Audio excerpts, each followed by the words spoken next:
we are computer engineering students versus I am Sophia Luis. I am Hannah Mitchell. Auto Sa may project kayo gusto mo ikaw, like, sa mo ang board, mga program na mo kayo, we have counseling, we have wellness Wednesday, which is standard, we have also wellness program. And, so far, sa mo ang board, knowing lang na nagbago, tapos na, so, medyo more on documents, mga paper, kailangan mo ang ipangkalihan na it's really good for na makakuan siya na paperless. So, what's in my mind right now is about sa consultation sa mga students na when they come here is more on mag-encode na lang or online before you sila unless na lang yun na lang urgent, pwede ka mananato siya. Pwede nyo mag-schedule, dire-diretso na nyo siya.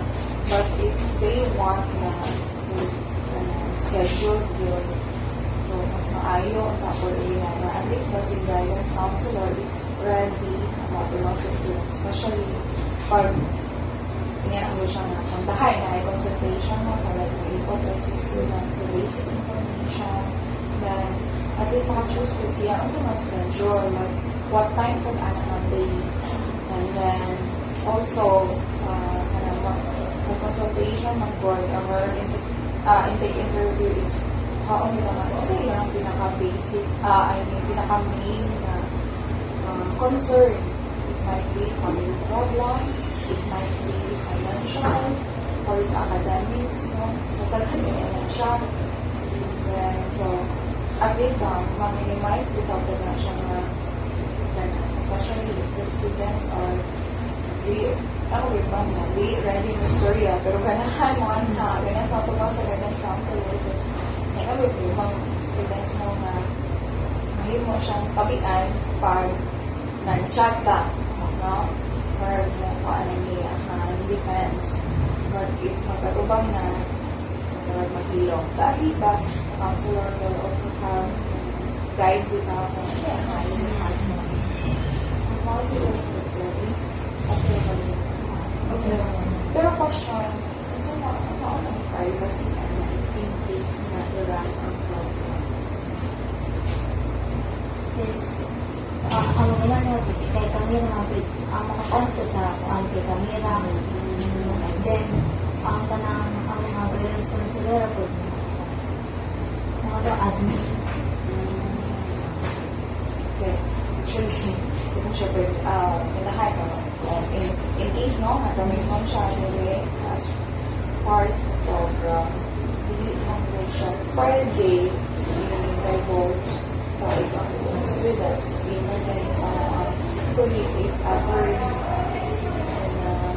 hindi daghan ba mga officers here sa guidance center but we are not allowed to divulge that information to other officers unless it needs na based on the urgency of the students or the by law urgency na emergency students referred from the south to us so pwede na mag-communicate but we are not allowed to divulge too much information kung sa right need